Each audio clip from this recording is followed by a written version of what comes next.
Zoom करावं लागेल इधर.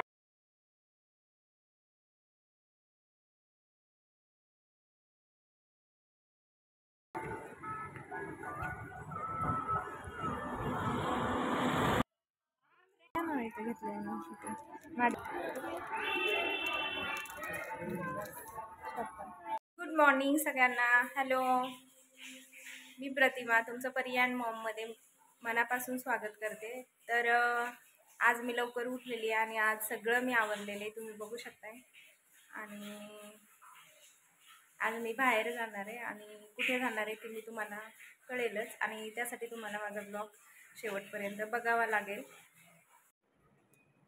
आता वाजलेले आहेत सकाळचे 6:30 आणि आम्ही घरातून निघालेलो आहोत. आणि सर्वप्रथम सर्वांना संकष्ट चतुर्थीच्या हार्दिक हार्दिक शुभेच्छा.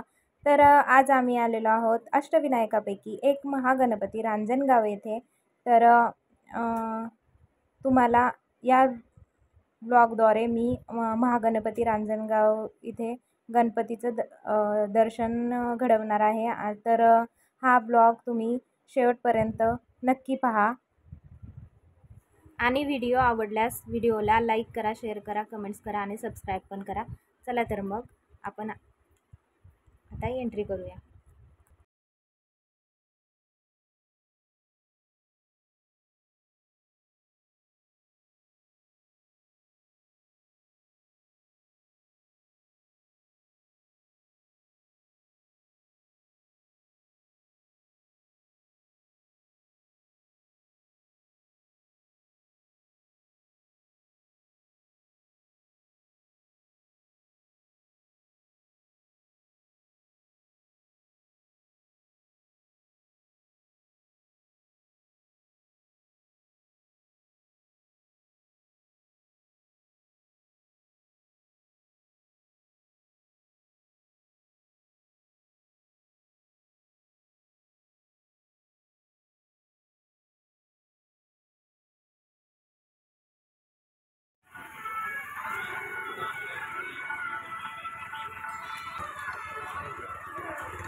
तर इथे मी आता पूजेचं साहित्य घेणार आहे आणि इथे भरपूर स्टॉल लागलेले आहेत पूजेच्या साहित्यांचे.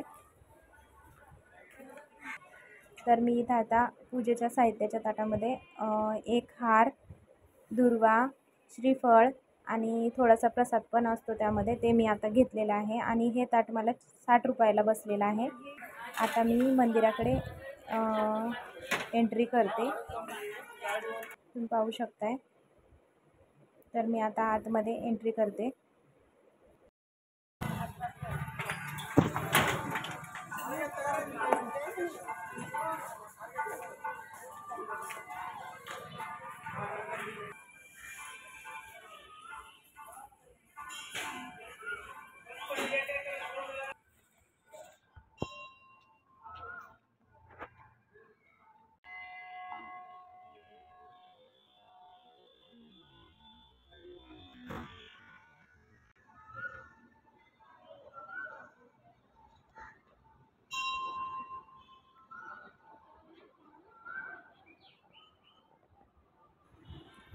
तुम्ही पाहू शकता इथूनच दर्शनाची रांग चालू होते आणि मी आता त्या रांगेतून चाललेले आहे महागणपतीचं दर्शन घेण्यासाठी.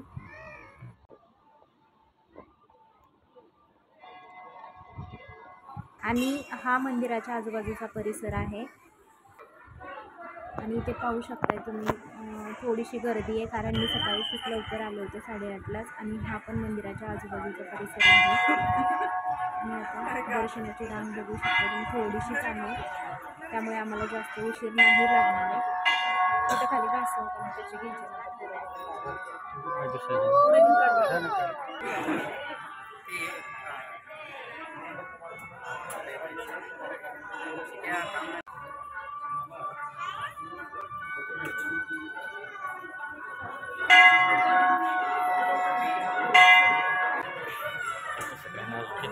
घेऊ ना.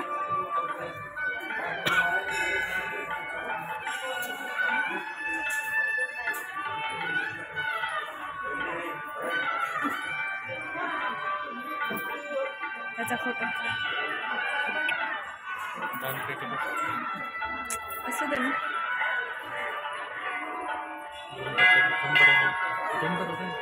झूम करावं लागेल.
तर इथे महागणपती आरतीपट लिहिलेला होता आणि इथे दानपेटी पण आहे.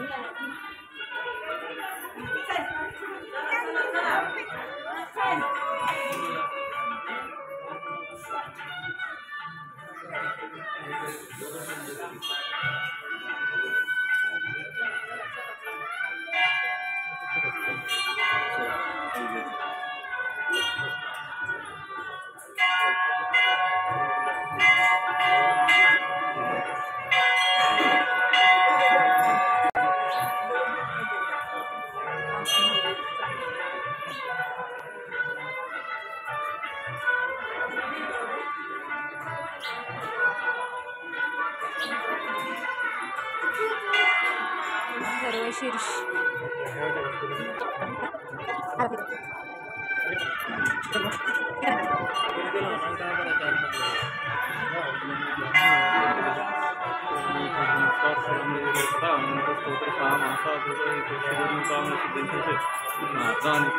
आणि इथे श्री गणपती अथर्व शीर्ष सुवर्णामध्ये लिहिलेलं होतं.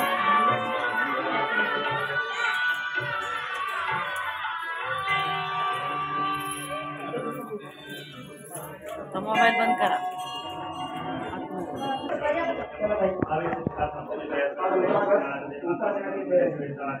आता मंदिराच्या गाभाऱ्यामध्ये मोबाईल अलाउड नसल्यामुळे मी थोडंसं शूटिंग घेऊ शकले. तुम्ही बघू शकता थोडंसं शूटिंग. तर हा आता मंदिराच्या आजूबाजूचा परिसर होता आणि इथे नारळ फोडण्यासाठी पण रांग लागलेली पण होती आणि इथे महादेवाचं एक छोटंसं मंदिर पण होतं. इथे आता नारळ सोडून घेतो आणि नारळ फोडून आता आणि थोडंसं पाणी पण दिलेलं आहे नारळाचं. त्याच्यानंतर मग मी इथं महादेव मंदिरामध्ये दर्शन घेण्यासाठी गेले. इथे नंदी पाहू शकता तुम्ही. नंदीचं दर्शन घेऊन घंटा वाजवून मग आतमध्ये मी महादेवाचं दर्शन घेतलं आणि बाहेर आल्यानंतर हे तुम्ही पेशवाई नौबत बघू शकता. किती छान असं डिझाईन केलेलं आहे आणि मजकूर पण त्यामध्ये लिहिलेले आहेत.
इथे आम्ही परीचे थोडेसे फोटो पण काढले आणि शूटिंग पण काढली.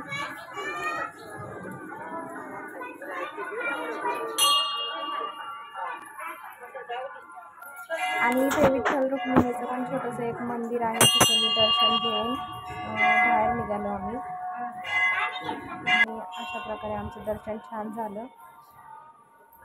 आता मी बाहेर आम्ही आलेलो आहोत आणि हे बाहेरचा मंदिराच्या बाहेरचा परिसर आहे आणि इथे मोठ्या अक्षरात श्री महागणपती रांजणगाव नाव पण लिहिलेलं आहे. आणि हा कारंजा होता इथे, तो काही चालू नव्हता, बंदच होता. आणि हे असा परिसर आहे इथला. आणि इथं छोटंसं एक दत्त मंदिर पण होतं, तिथं मी थोडासा प्रसाद घेऊन दर्शन पण घेतलं आणि इथं मी प्रसाद पण घेतलेला आहे.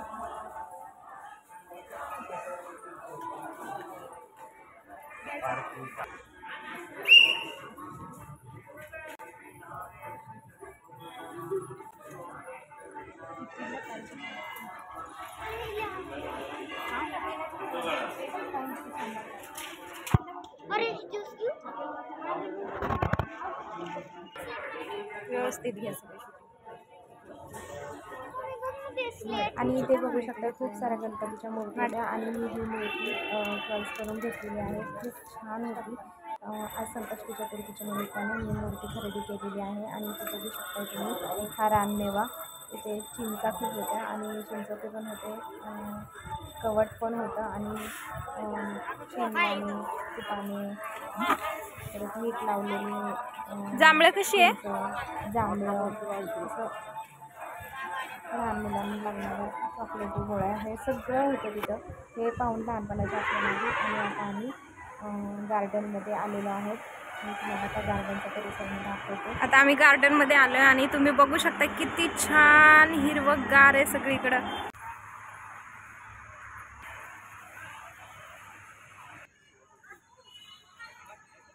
इथे सगळं लहान मुलांचं खेळायला आहे, सीसो आहे, घसरगुंडे. आणि इथे जिराफ बघू शकता किती मोठा आहे.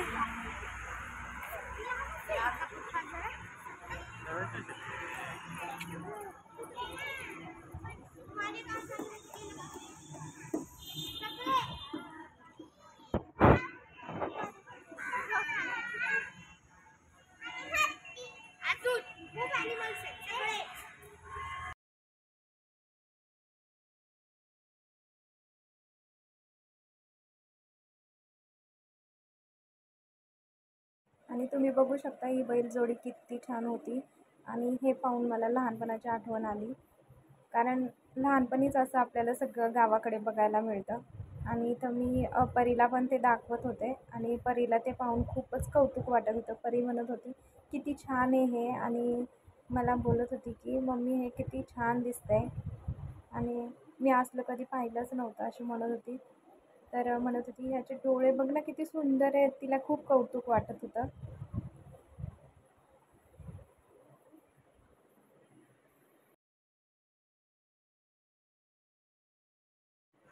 आणि इथं डेकोरेशन खूप छान केलं होतं, तुम्ही बघू शकता. इथं कलश पण आहे आणि खाली पाण्यामध्ये खोटीच मगर आहे, ती पण खूप छान दिसत होतं हे सगळं. आणि इथे सगळ्या प्रकारचे म्हणजे जेवढे मुलांना माहिती आहेत तेवढे तरी ॲनिमल्स इथं होते. आणि परी सगळीकडे जाऊन ते बघत होती, तिला खूप मज्जा वाटत होती. आणि तिला गार्डनमध्ये आलं ना की खूप आनंद होतो. ती आजीकडे पण गेली की नाही, आजीला सारखी म्हणत असते, आजी गार्डनमध्ये चल ना. तर तिला मगाशी आठवण झाली गार्डन बघून आजीची, तर म्हणत होती आजी असायला पाहिजे होती.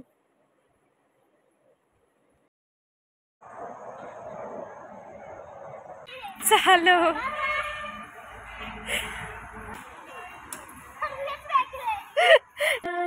इथे आता सायंकाळची वेळ होती आणि मी संध्याकाळच्या वेळेला मी दिवे लागण करून घेतली आणि मंदिरामध्ये मी गणपती बाप्पांची जी मूर्ती आणली होती ती मी मूर्ती पण विराजमान केली आणि पूजा करून घेतली. त्यानंतर मग मी स्वयंपाक करायला घेतला आणि स्वयंपाकामध्ये मी आज मेथीची भाजी बनवणार होते. मेथीची भाजी इथे मी फोडणीला टाकलेली आहे आणि मेथीची भाजी फोडणीला टाकल्यानंतर मग मी आता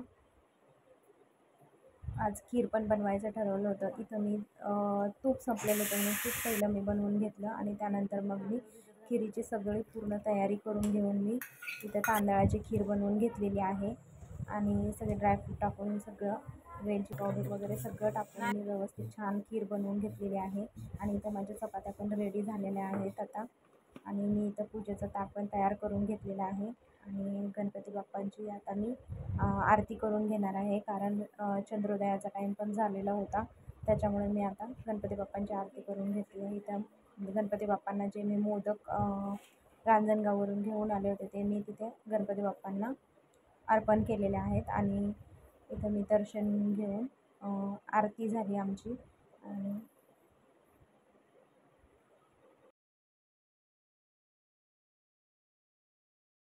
आय होप तुम्हाला यो आजचा ब्लॉग आवडला असेल तर please like share comment subscribe करा.